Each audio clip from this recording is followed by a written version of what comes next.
May I have a roll call, please? Trustee Listener. Here. Trustee Miller. Here. Trustee Mulvaney. Here. Trustee Turner. Here. Trustee Vree.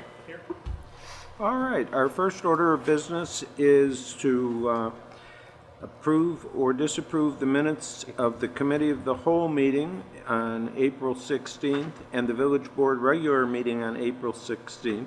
Is there anyone that has any changes or questions with respect to the minutes? No. If not, may I have a motion to approve? So moved? May I have a roll call, please? Trustee Listener. Yes. Trustee Miller. Yes. Trustee Mulvaney. Yes. Trustee Turner. Yes. Trustee Vree. Okay, this is the time where we normally ask if there's anyone in the audience, a member of the public that would like to comment on a subject that is not on the agenda. If there is, I would like them to come up to the podium. If not, we will move on. Okay. In terms of our committee reports, tonight at the Committee of the Whole, we started out on a review of the difference between home rule and non-home rule communities in terms of the things that they're able to do, and from a structural standpoint, and also going over how villages and towns and where we get our authority from the standpoint of the state constitution and the federal constitution, etc. As part of our looking at whether or not at some point we want to take up that subject and move forward with looking at it in relationship to our strategic plan.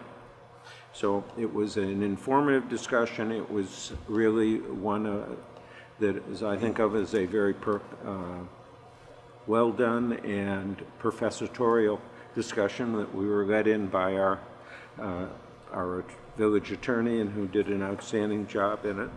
And it's a subject that we'll come back to and look at as it relates to Glencoe in the future. That's my report as to what we did in the Committee of the Whole. Let's see, what other is the next thing we have to do? Jonathan, may I have a report on the village's finances? Sure. We did not meet this month. We will meet next month. We didn't this month. But looking at the financial statements, things look good so far for the first 2 months of the year. Both property taxes and state income taxes are trending a little higher. Probably more associated with just timing of. Sorry, thank you. With time, more associated with timing rather than actually better financial situation. But so far, so good in really all the funds for 2 months. Excellent. Barbara, did we have anything occur with the Plan Commission, or are they meeting later this month? We did not have a meeting this month, or last month, I guess, the end of last month. We will have our next meeting on, I believe it's Wednesday the 29th of May, which is the 5th Wednesday of the month, and that one will be, we have a lot of new members coming onto the Plan Commission, and so that meeting is going to be a refresher, of course, for existing members, but also a tutorial for the new members on subdivision regulations.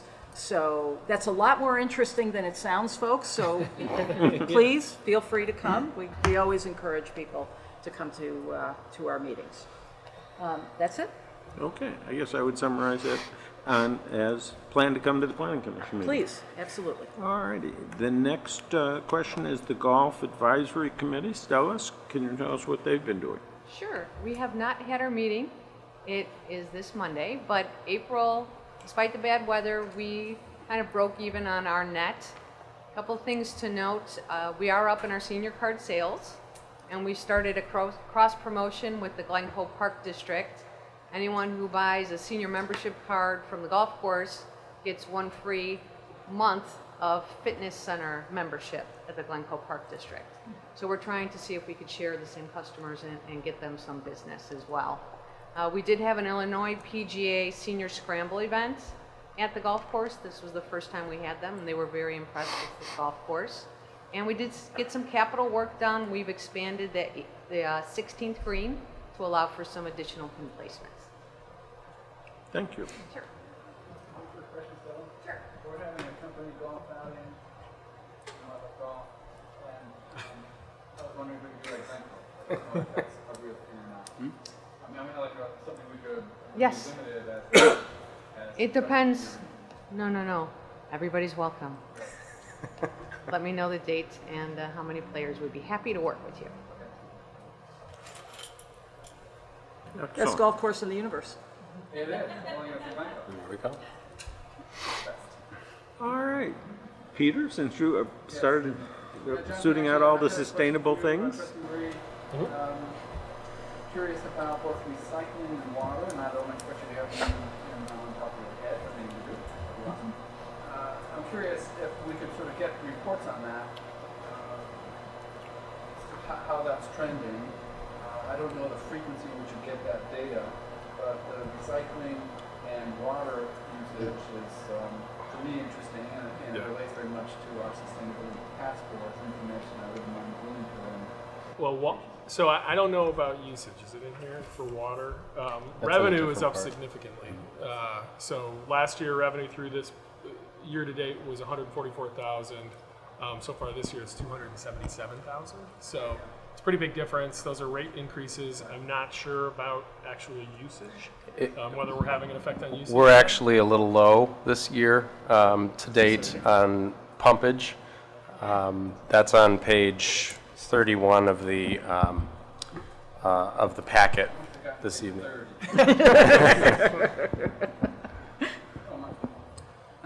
You got to read the conclusion and the important things that are in right at the end. Well, it's actually not in the financial reports. It's in the bi-monthly statistics. Okay, so maybe they're there, and that's great. If possible, it'd be good to have those discussions. In the recycling side, there's revenue that comes to Glencoe. The more we recycle, so the more we can just sort of make that messaging, I think the stronger it'll be. Sure.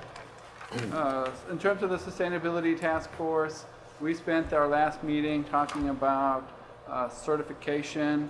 There are, as we've talked before here at this board, a range of different certifications that can be achieved through as a village, and we're doing a fair bit of effort and research. It's a very significant decision to make. Thank you, Adam, who's done a lot of research, as well as our volunteers. And some of these rating systems are more socially leaning, some are more ecologically leaning, some of them are more good governance leaning. And we're trying to determine if we should select one and commit to a particular rating, or should we cherry pick the things we like of each of these different standards and create our own rating. The challenge there is if we cherry pick and create our own, we don't get a certification, we just have our own principles that we've sort of modified on our own.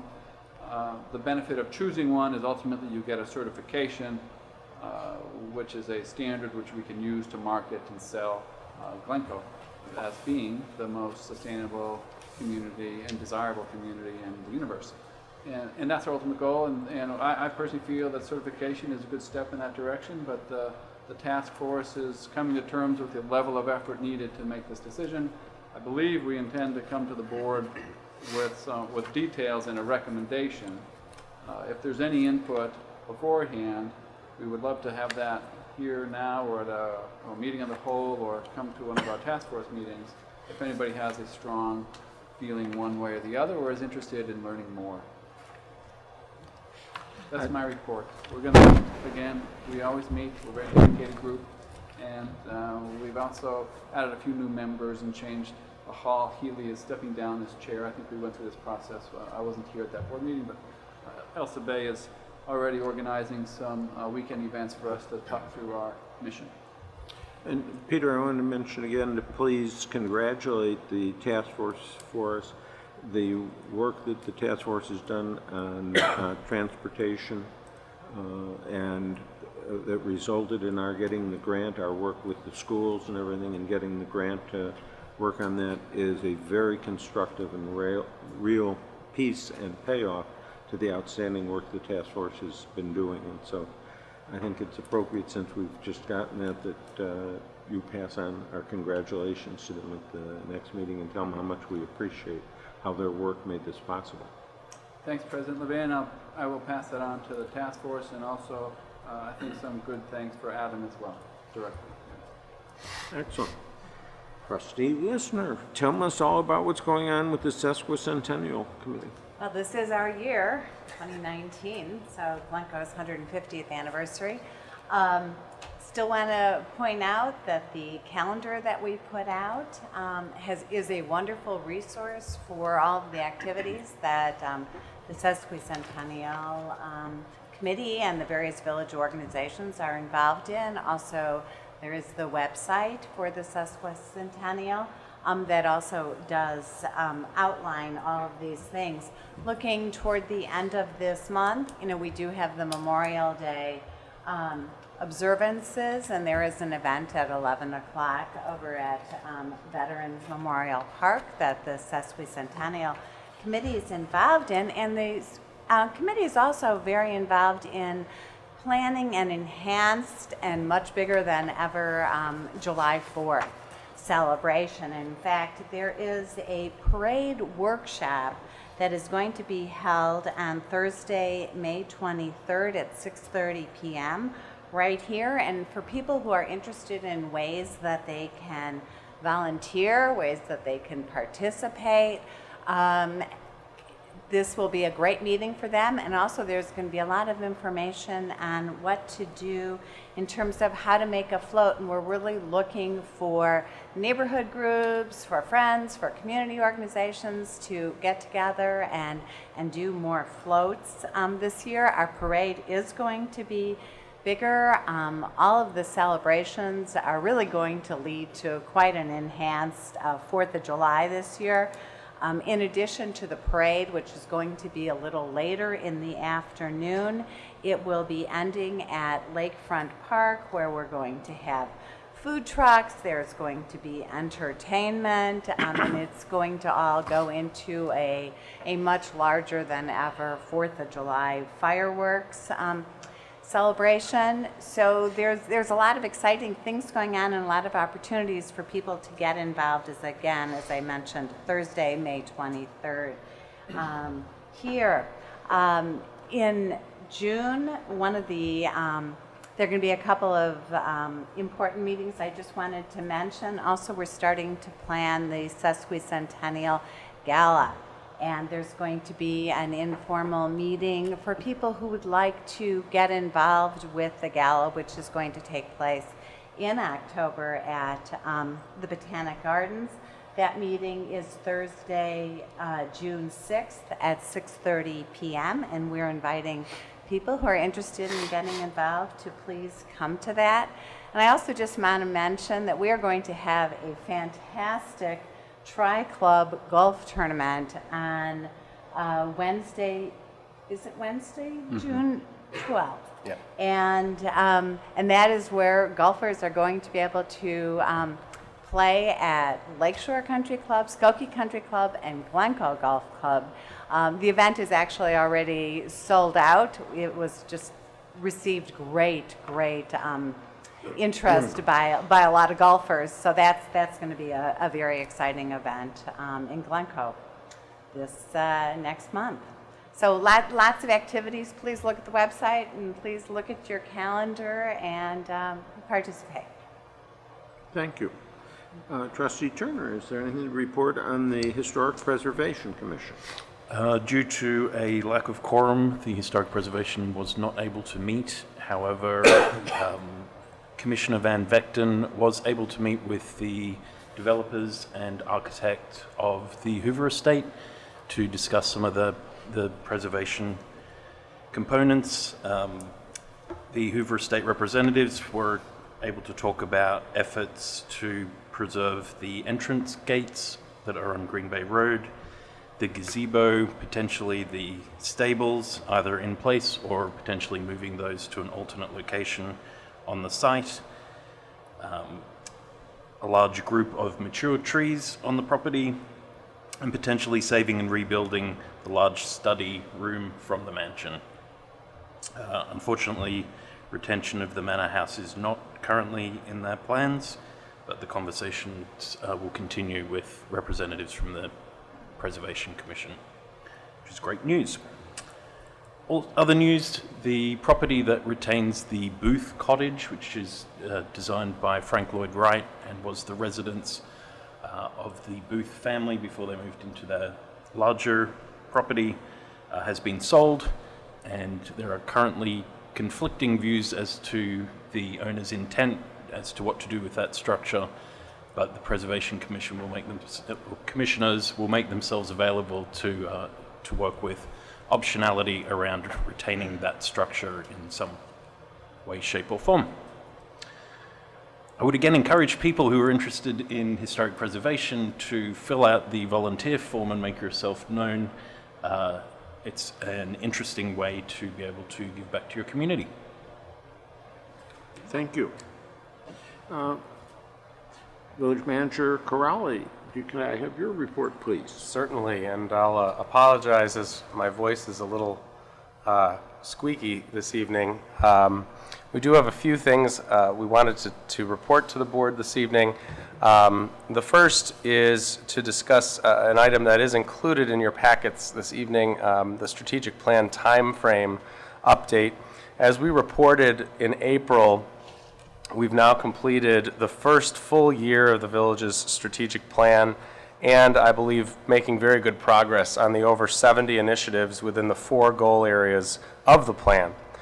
As we also reported last month, we know that along with a heavy lift associated with other large-scale projects currently underway in all of our operating departments on top of day-to-day responsibilities, it was my recommendation back in April that we review the timelines for project completion within the plan and then reassess them in order to ensure that the work going into the plan goals and initiatives was reasonable so as to achieve success, which is the ultimate aim of the strategic plan. In your packets tonight, as I mentioned, is an amended set of timelines that now adds an additional 10 months to the overall duration of the plan, carrying the goals and initiatives through the end of calendar year 2021, rather than ending in March 2021. There's a little bit of logic to that, in that it's expected we will be transitioning to a full calendar year fiscal year beginning on January 1st of 2021. This will bring us, will tie the fiscal year 2021 budget and the strategic plan together quite nicely. Within these new timelines, we've reevaluated certain initiatives, we've added time to some of them, we've reprioritized a few, and adjusted them based on the expected level of staff engagement in each. I've asked Megan Meyer to provide you this evening with just a brief overview of these changes, and so Megan, would you please walk us through that? Good evening, Mr. President and members of the board. If you're following along in your packet, the proposed work plan update begins on PDF page 37. I got up here and realized I did not write down the packet page number, so hopefully you're looking at it electronically. As proposed at the April Village Board meeting, the work plan timeframes have been updated to incorporate 10 additional months, which extend the strategic plan into calendar year 2021. So as Village Manager Crawley explained, language in some of the action items has been updated to reflect recent developments with some minor timeframe adjustments on a number of the action items throughout the plan, which I won't note. Some of those were shifts by a few months. Some of the action items remained unchanged since our last discussion. However, more notably, a number of action item timeframes were extended into calendar year 2021 into the new 10 months, with some given just a few additional months, while others were given a full 10 months of additional time. Overall, 18 of the 76 original action items were extended into calendar year 2021. I say original because some of the action items have either gone away to reflect some new information or have been added, so that number is no longer current. 6 were adjusted in the governance goal, while 4 were adjusted each in the services and infrastructure, economic development, and staffing goals. Additionally, as you'll see if you're looking at the amended work plan, we did make an effort in this version of the plan to show you which projects are ongoing, and those really are the types of action items that we have since started, but plan to continue into the future with no real end in sight. So should the village board approve of the updated timeframes as proposed in the amended work plan, these new timeframes are what we will use to report on our progress into the future moving forward. Presently, the staff plans to present the next update to the village board later this fall as part of the budget development process. So if you have any questions, please let me know. Is one of these items the enterprise resource plan? So Software actually, rollout? that is a very good question, Trustee Mulvaney. The implementation of the enterprise resource planning software actually is not an action item of the strategic plan. So that's something that's going on concurrently, but separate from the strategic plan implementation. However, that being said, one reason why we propose the additional time is in recognition of how much staff time the implementation is expected to take. It is something that often takes either full day or full week blocks of time for a number of staff.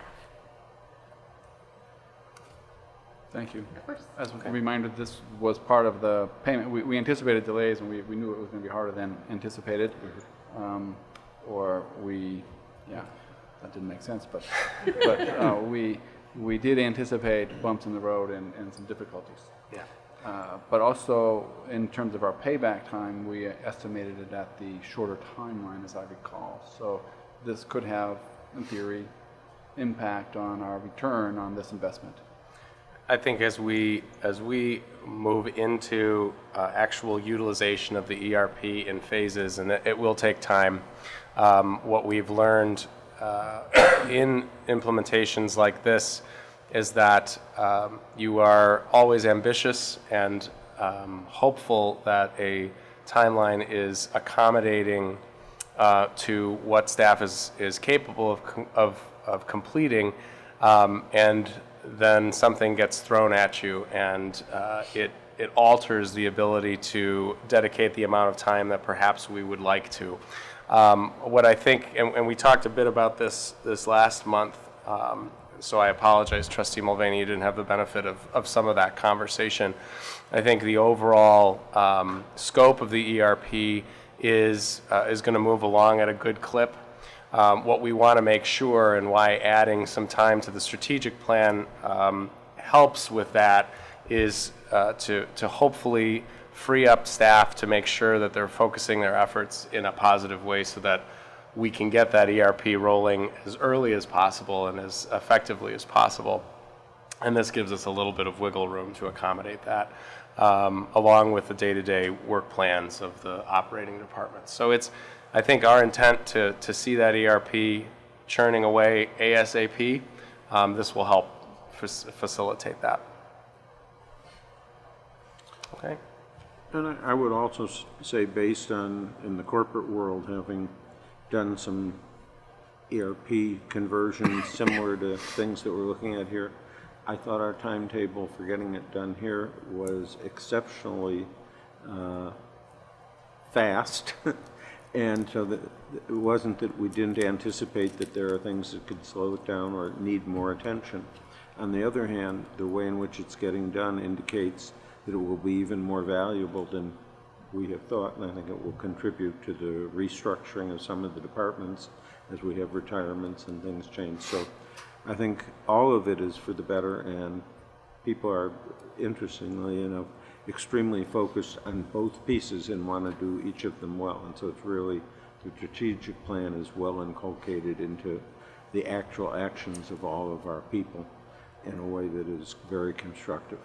And so I really congratulate them on having gotten to where they are and what they've gotten done, and what a good job and how carefully they've planned to complete that. So I think we should be proud of them. Sorry, excuse me. One thing I'll add too, just to, as a bit of a clarifying point, the one aspect of the way the ERP is rolling out is that we're paying for it as we go, as opposed to having outlaid all of the full cost of the ERP at the beginning. So as it comes online is how those costs start to ratchet up a bit. So at least from that perspective, there isn't an opportunity cost to those dollars having been outlaid, and perhaps a timeline adjustment during the course of it. Okay, we will then continue down the path with this updated timeline. As Megan aptly mentioned, we will be talking about this again as we approach budget season, which will be here before we know it this fall, and we'll continue to update you on progress through that. I'm going to have Megan stay up here and talk a bit. Over the past month, we've been communicating with the village about a transition to a new communication tool referenced as Smart 911, which is an outgrowth of our partnership with the village of Glenview for our emergency 911 dispatching services. Megan is going to just provide a brief overview on the subject for the board and the community. Megan. So like Glencoe Connect, the village's current mass notification system, Smart 911 allows residents to opt into a service where they register their home phones, cell phones, and email addresses to receive emergency and service-related notifications directly from the village. Additionally, users may opt in to receive weather alerts from Cook County and notifications from other surrounding municipalities that also use this new Smart 911 system. The new system, though, also has some new functionality that Glencoe Connect did not have. By creating a Smart 911 safety profile, residents can voluntarily provide details such as their home phone and mobile phone numbers, home and work addresses, the number of people living in their home, medical conditions, allergies and medications, pet information and vehicle descriptions, emergency contacts, and believe it or not, other details still that could be critical to know, that could be critical for public safety officers to know when responding in an emergency. Once a profile is populated, anytime 911 is dialed from a registered phone number, whether that be a home phone number or a cell phone number, the information is provided to the emergency dispatcher, who can then relay that information on to first responders about the individual who needs assistance. This functionality is crucial in helping to identify an individual's location, which has become increasingly more difficult as landlines are becoming a thing of the past. This means that emergency dispatchers can no longer rely on the use of landlines to identify somebody's home address and location. Additionally, unlike Glencoe Connect, Smart 911 is configured to send automated messages to users every 6 months to remind them to update their contact and other safety profile information. This is imperative in a world where clean data is really becoming optimal. Smart 911 has been adopted by multiple surrounding communities, including most of those served by the Village of Glenview's Public Safety Dispatch Center, as well as the City of Chicago, who rolled out the system a little over a year ago. To encourage opt-ins, the Village has used multiple modes of communication, including Inside Glencoe, media releases, posters, website articles, a village manager's blog, social media, and hopefully earlier this week you received the Glencoe Connect message. So we're using one system to tell people to register for the new system, which would have sent you an email, phone call, potentially text message, encourage you to register for Smart 911. While most individuals have been able to register themselves either online or using the mobile application, the village manager's office has assisted a number of residents through the process, and we're going to remain available to do so.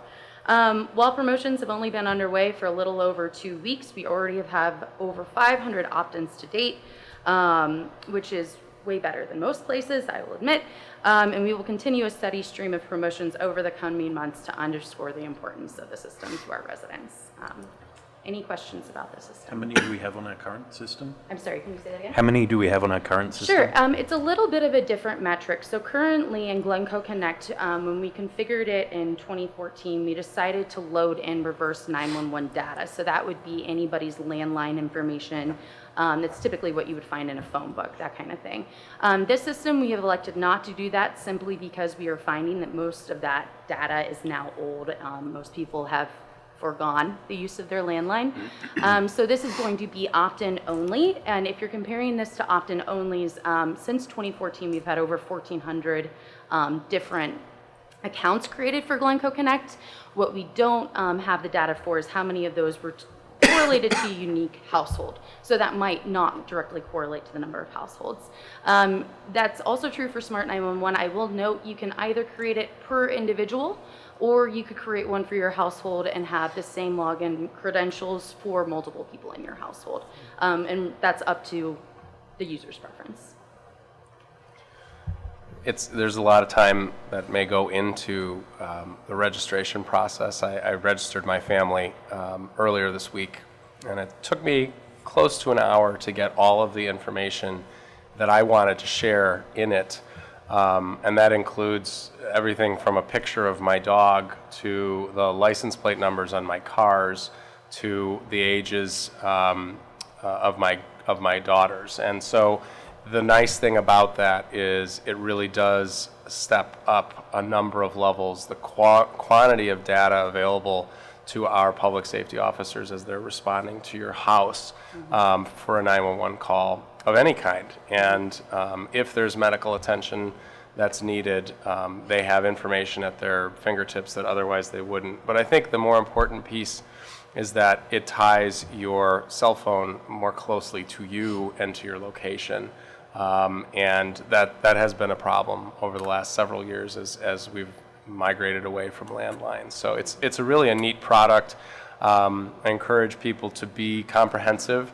The one point I'll make is we don't have access to that data unless it is shared with us because of an emergency call. And then we don't have access to retain that data. It only comes to us as part of that emergency call. So if there's HIPAA concerns or anything like that, the firewalls have been set up very effectively to accommodate this. But it's in practice in large metro areas, and I'm glad that we're part of it as well now.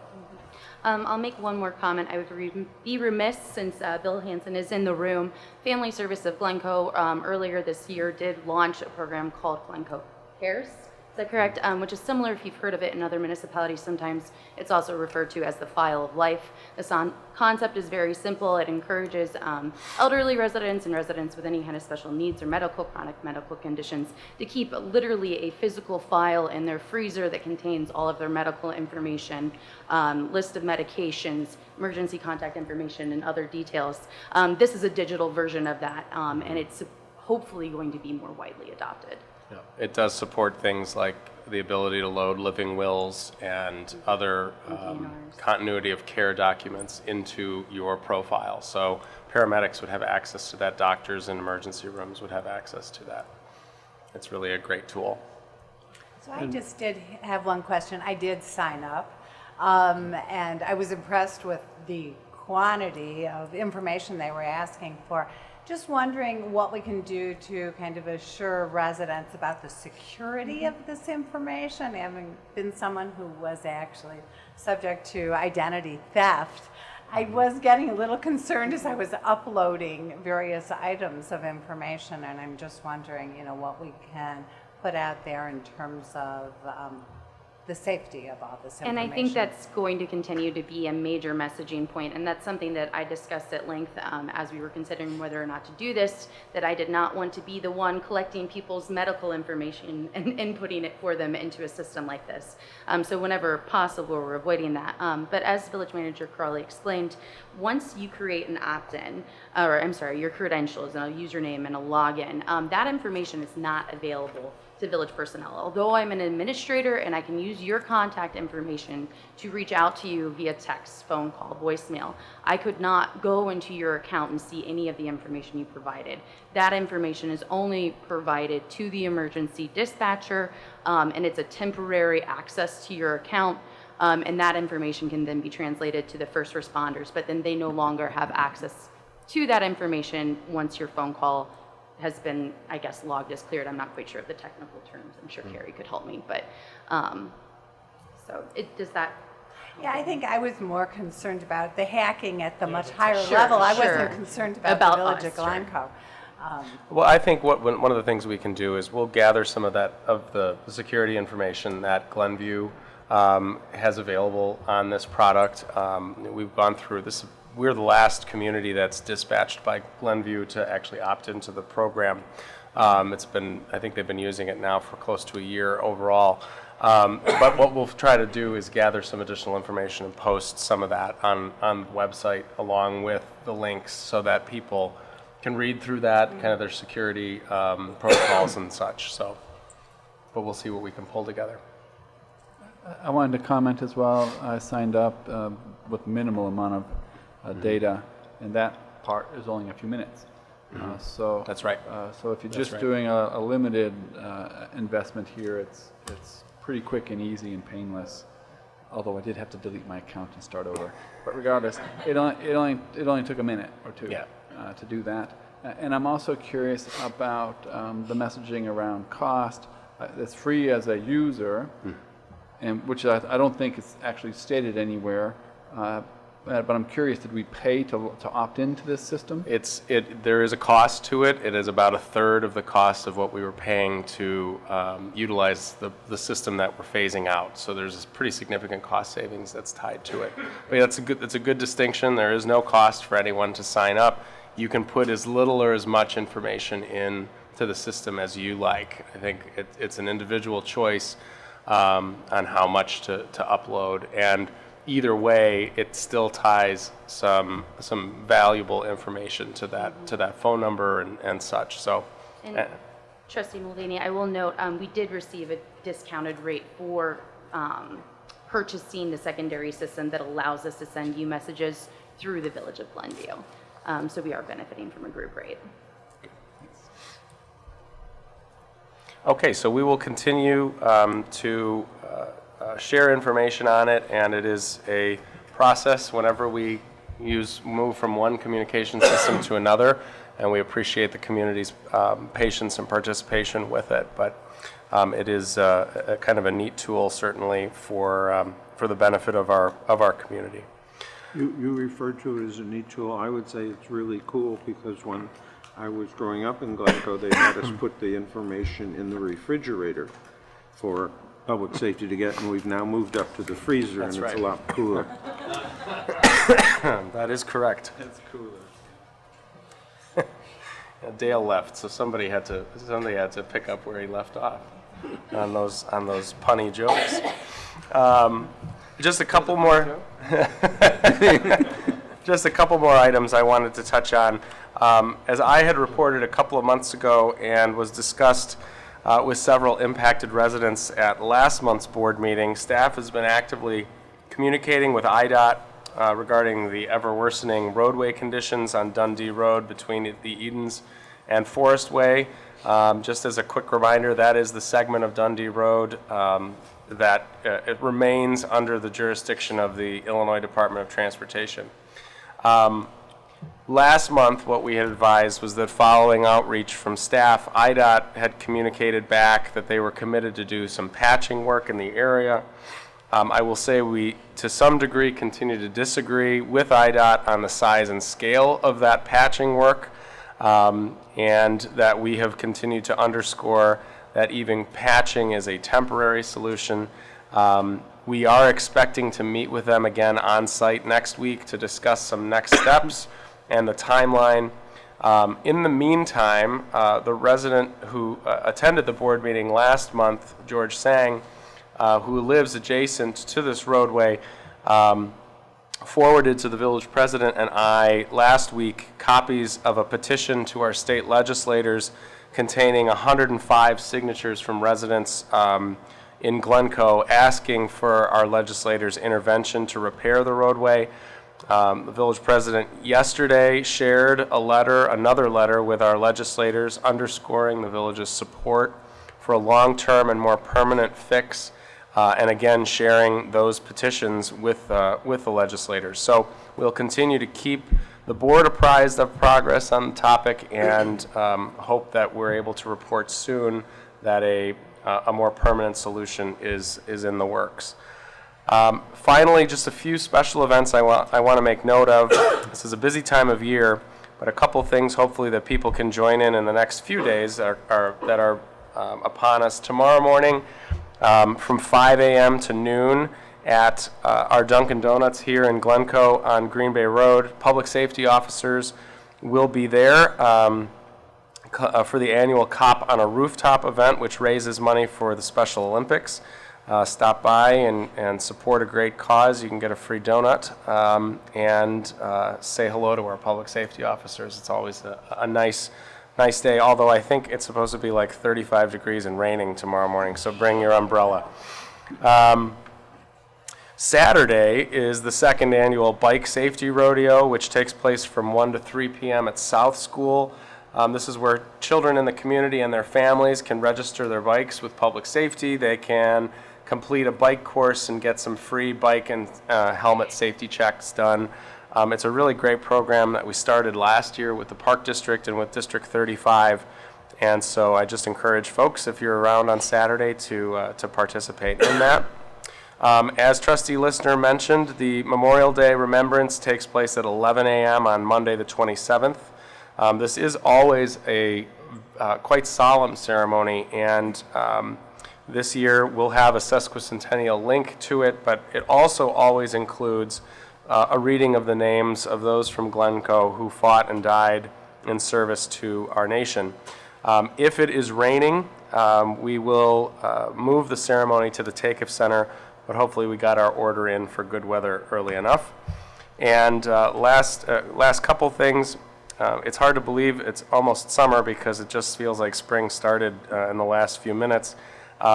Movies on the Green kicks off on Wyman Green on Friday, June 7th, and then the French Market starts on Saturday, June 8th. So some of our summer events are ready to go, even if Mother Nature doesn't seem to want to cooperate. So with that, I'm happy to answer any questions that anyone may have. Any questions? This is typically the time we have the Glencoe Grand Prix. This is true. Has anybody sort of questioned or come to the village and asked what's going on, or has it been a non-issue?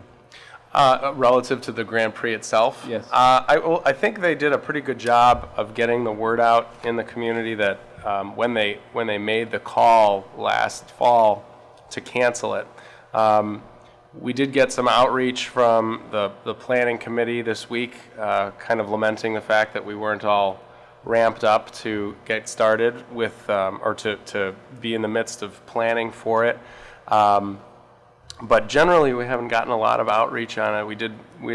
There's a pretty nicely worded public statement that the Educational Foundation put up when they made the decision to not move forward. There is still the potential for an event in 2020. They have indicated that they are still considering whether to kind of recreate the event a bit and perhaps make it part of a larger multi-community event. So we'll see how that pans out, if that pans out. But not a ton of outreach, which is a bit surprising because it really was an iconic event in the community. Any other questions? Thank you. Okay. In terms of the President's report and business, we have in the packet the consideration of a resolution supporting the dementia-friendly Glencoe initiative that is being done by Family Services and the supporting material. Sharon, did you want to tell us a little bit about all that? Thank you, President Levin, and good evening, members of the board. I'm pleased on behalf of the staff teams from Family Service of Glencoe and the village to share with you the resolution that we have for your consideration to support the Dementia-Friendly America initiative and the village's participation in it and creation of a dementia-friendly Glencoe program. I'd like to first recognize the staff from Family Service of Glencoe and the village who are engaged on it. Executive Director Bill Hansen from Family Service of Glencoe and FSG's Senior Program Case Manager Emily Meisel, who have been just really tremendous resources in helping us learn about this program and construct how we might go about participating in it. Village Manager Corrali, Chief Carrie Lewandowski, Lieutenant Matt Esposito, and myself have been supporting this initiative as well. The Dementia-Friendly Glencoe initiative is intended to provide community-wide education, awareness, and mindfulness about Alzheimer's disease and age-related dementias in efforts to provide opportunities for members of the community who may have Alzheimer's or age-related dementias and their family members and their caregivers to participate in the community and for the village to foster a welcoming and inclusive environment for those individuals. We hope to engage other units of government within the community, like the Park District, Library, and School District, as well as other community organizations as we progress in this initiative. This program is a natural outgrowth of the Welcoming and Inclusive Community Pledge that the village adopted a couple of years ago and speaks to our desire to make Glencoe a welcoming environment that truly is inclusive of all members of the community. As Megan mentioned earlier, the Glencoe Cares program also is in line with this idea of supporting all members of our community, and also highlights the partnership that exists between FSG and the village, which we are very proud of. And with your approval this evening of the resolution, we'll begin the formal application process to join Dementia Friendly America and begin developing some resource materials for the community and planning some additional efforts to support this program. If you have any questions, we'd be happy to answer them. Any questions? Thank you. Thank you. If there are no other questions, may I have a motion to approve the proclamation? Second. All in favor? Or should We'll do a roll call. This Should one. we do a roll call? Okay. Could you do the roll call, please? Trustee Listener. Trustee Miller. Trustee Mulvaney. Yes. Trustee Turner. Yes. Trustee Vree. Yes. Okay. Our next regular meeting of the board will be on June 20th. And as you know, in the summer, we adopt summer dress as appropriate so that we don't have to wear sport jackets and stuff in the pleasant heat of the boardroom and that. I won't wear a summer dress, no matter how you ask me. You'd look great in it. And so. That was I supposed just- to be a joke and nobody got it, I tell you. I got it. Thank you. I got it. Thank you. Staff groaned, which is normal, so. He always gives me trouble. I get dressing down from it. Okay. There we go. Okay. We're not gonna be a We're not gonna comedy make it troupe. Video. Yeah, Nobody got those. no jokes comedy either. troupe, sorry. Our next order of business is the consent agenda. Does anyone have anything that they want to have a discussion on with respect to items on the consent agenda? Mr. President, I'd just like to make one note relative to the consent agenda. There is Yes, mentioned an in our item, crossing guard the agreement. intergovernmental agreement between the village and District 35 for crossing guard services. In front of you at your places is an amended version of that intergovernmental agreement that is a red line version that we'd like to substitute for what has been shared with you in the packet. Essentially, the change involves some language that District 35 asked to have inserted relative to some of the background investigation that they would like the vendor to undertake relative to any of the crossing guards that are working in Glencoe. We obviously, at the staff level, have no concerns with that language whatsoever, but I wanted to point that out to you. That's the primary change, in addition to just some minor addition of some contact information.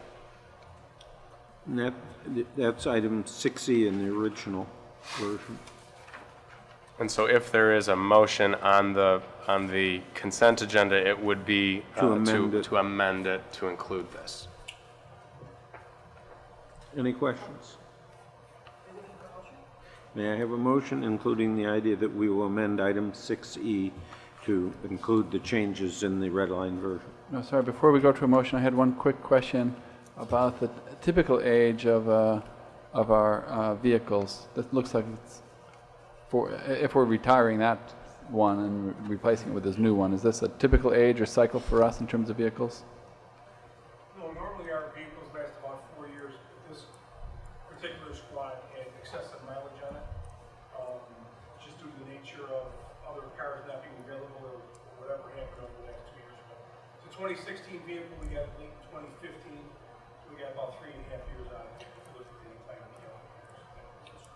One thing I'd point out as well is that what we've learned on state bid with respect to our police vehicles in particular is that when we place the order, it can take upwards of 8 months to actually take delivery of the vehicle. So the last vehicles that we purchased were purchased last October, and they were delivered in late April. So to some degree, this is the lifespan of the vehicle is not tied specifically to the approval, but when it actually goes into and out of service. Sure. And I presume the surplus is for sale. It would be traded in, correct. Thank you. Any other questions? If not, may I have a motion to adopt the items on the consent agenda, including the change to item 6C? Second. Roll call, please. Trustee Listener. Yes. Trustee Miller. Yes. Trustee Mulvaney. Yes. Trustee Turner. Yes. Trustee Vree. Yes. All right, since we are the outgoing board at the moment, we don't have any regular business to conduct tonight.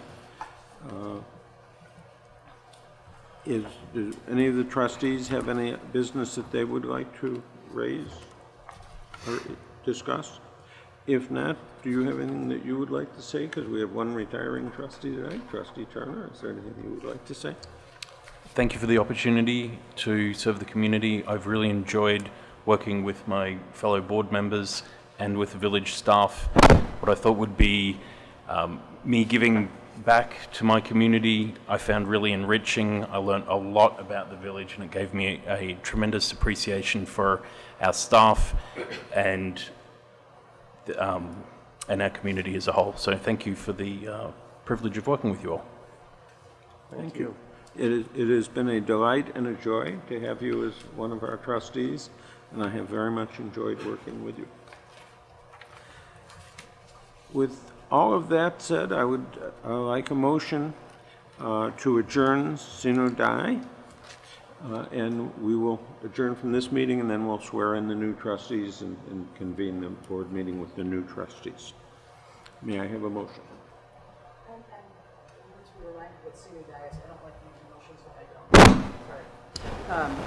What does sine die mean? It is the Latin term for adjourning without a set date for reconvening. So this legislative body, as it's currently constituted, would be adjourning sine die to basically for its last time. When you reconvene, you will call to order a new legislative body of the village board of the village of Glencoe. And that's especially important this time because in the course of this, as I had mentioned, our next meeting will be June 20th, and it won't really be a meeting of this board, it will be a meeting of the new board. And so this is the technicality that allows us to correctly function and do it. All right, well, that's a cool motion, and I'm happy to make it. I'll second. Roll call, please. Trustee Listener. Yes. Trustee Miller. Yes. Trustee Mulvaney. Yes. Trustee Turner. Yes. Trustee Vree. Yes. All right, thank you very much. We have some re-elected trustees. Actually, I have to step to go raise my hand, hold my hands. Yeah, put your hands in your pocket. Pete does too. Pete. Step down.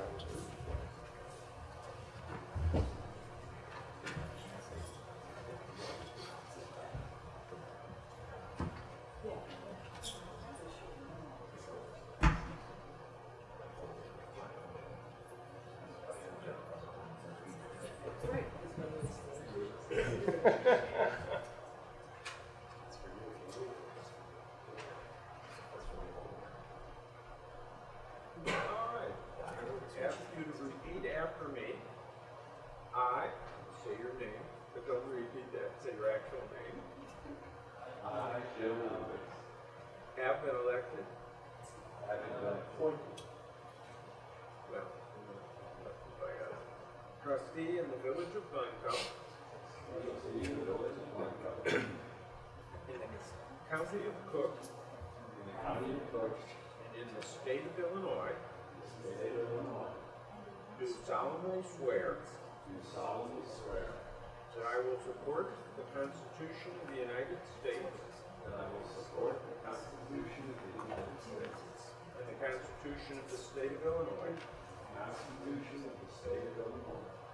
And that I will faithfully discharge the duties of the office of village trustee to the best of my ability.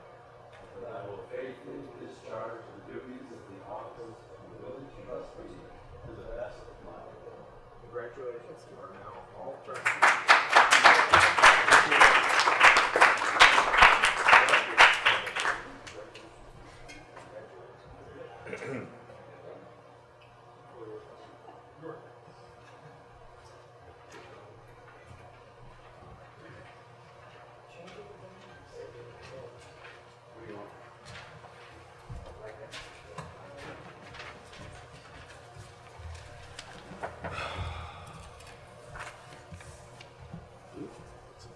Oh, can you get through?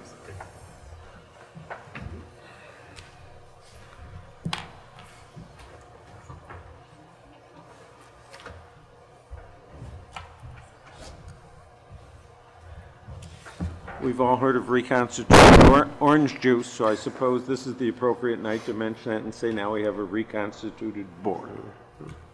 Thank you all.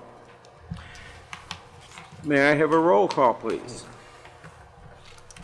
Trustee Hallwax. Here. Trustee Listner. Here. Trustee Miller. Here. Trustee Mulvaney. Here. Trustee Rubin. Here. Trustee Vree. Here. Thank you. Again, this is the time in the meeting, for this meeting, that we ask if there's anybody in the public that wishes to address the board on anything that is not on the agenda, to let us know and come forward now.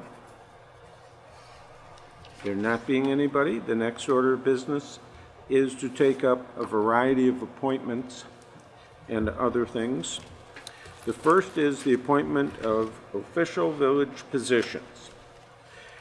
For village clerk, Phil Corrali, deputy clerk, Jordan Listner, village attorney, Steve Elrod, village treasurer, Nikki Larson, village collector, Nikki Larson, village marshal, Kerry Lewandowski, street commissioner, Dave Mao.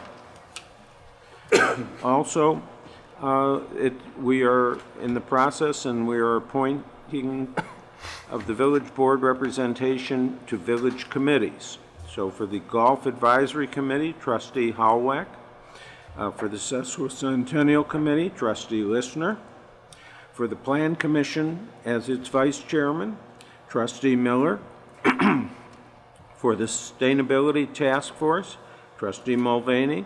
And for the Historic Preservation Commission, we will have to consider that at this time we don't have anybody and we're in the process of making changes on that committee. So that appointment will follow. All righty. Let me start by taking that mouthful and then we'll do the next group and ask if I may have a motion to make those appointments. So moved? Second. May I have a roll call? Trustee Hallwax.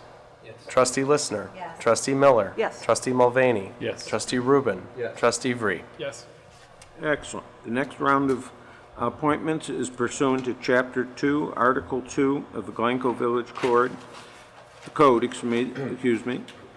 I'm appointing to the following standing committees. To Finance Committee of the Village Board, trustee as chairman would be my good trustee, Mr. Bree, and then as the other trustees on that committee, Finance Committee, Trustee Miller and Trustee Rubin. To the Golf, I'm appointing as the liaison, Trustee Hallwack. Next group of appointments, and I will mention who's on and the appointments on, are to the Plan Commission. I'm appointing as a member, new appointee member at large, former trustee Greg Turner, and resident as also a new public at-large member for a 4-year term, Jim Thompson.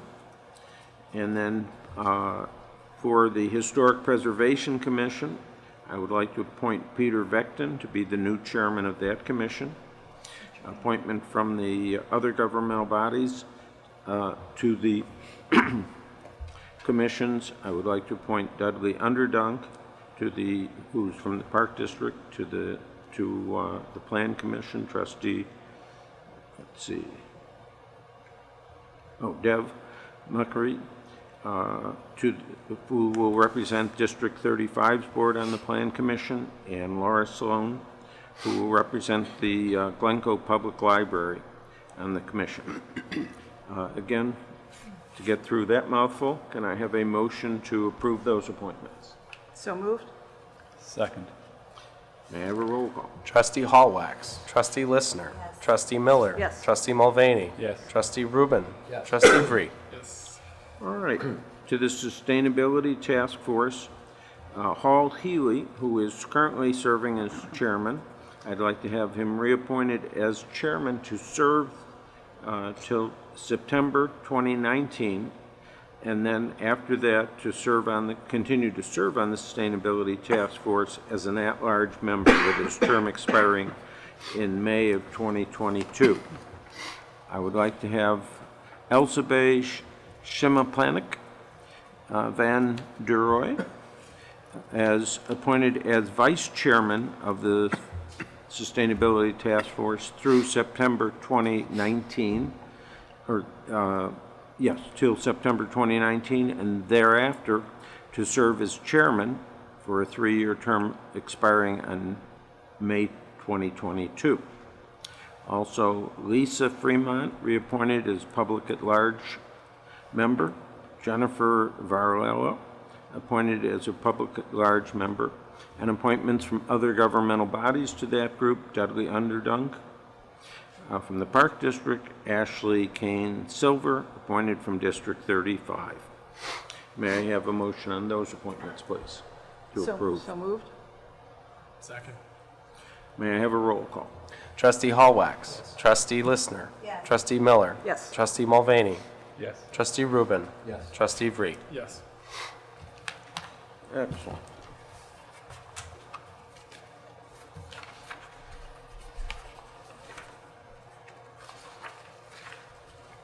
The next order of business is one that I am very pleased to be able to do, which is I am requesting a village resolution honoring Greg Turner for his service, and it reads as follows. Whereas Greg Turner was appointed as a trustee of the Village of Glencoe in September 2018 and served with distinction as a member of the Board of Trustees until May 2019, and whereas Greg Turner consistently served the best interests of the Village of Glencoe and its residents through detailed, objective, and deliberate evaluation of issues in his role as trustee and his furtherance of his commitment to maintain the quality of life in the Village of Glencoe, and whereas Greg Turner served his various trustees' assignments with distinction as trustee liaison to the Historic Preservation Commission and provided outstanding service to our community by advocating for the protection, enhancement, and promotion of the preservation of structures, buildings, objects, and sites valued by the village and its residents. And whereas Greg Turner also served the Glencoe community through his role as a member of the village's Historic Preservation Commission from November 2015 to September 2018. And whereas Greg Turner has given unselfishly of his time and fulfilled his responsibilities to his fellow citizens in a most professional, responsible, and honorable way, and will continue to do so, serving in the role of at-large member of the Village Plan Commission. Now therefore be it resolved that the Village President and Board of Trustees of the Village of Glencoe, Illinois, express on behalf of all the citizens of the Village of Glencoe their appreciation to Greg Turner on his outstanding service and commitment to the community. Be it further resolved that this resolution be spread upon the minutes of this proceeding, and that an executed copy of this resolution inscribed with the signature of the village president and bearing the corporate seal of the Village of Glencoe, as attested by the village clerk, be presented to Greg Turner. Dated the 16th day of May, AD 2019, at the Village of Glencoe, Cook County, Illinois. May I have a resolution, a motion to So moved. approve? Second. All in favor? Aye. All opposed? It carries. I just wanted to, Greg, are you? Hi, Greg. I just wanted to say that it has really been a privilege to serve with you.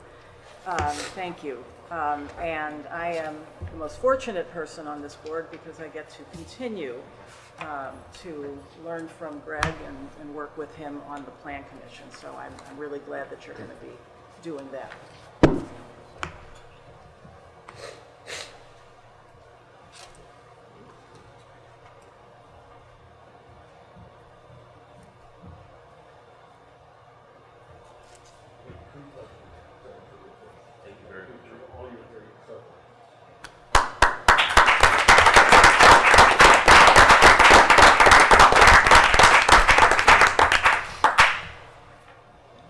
There you Gary, I'd like to ask you to write my comments when I leave the board for 4 years. If you could come back and do that for Yes, me, I'd that love would to be have great. your comments.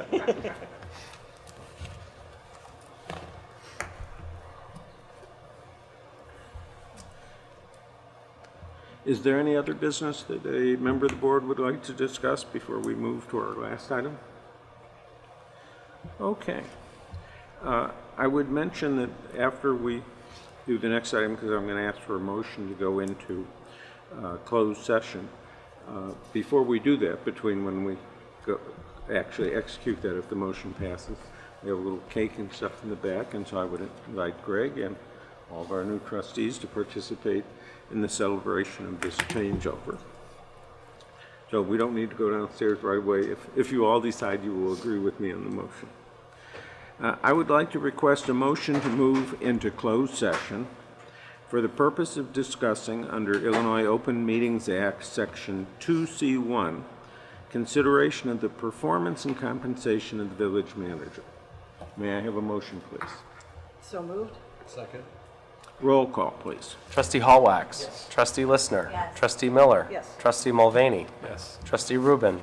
Trustee Vries. Yes. Excellent. We are adjourned into closed session.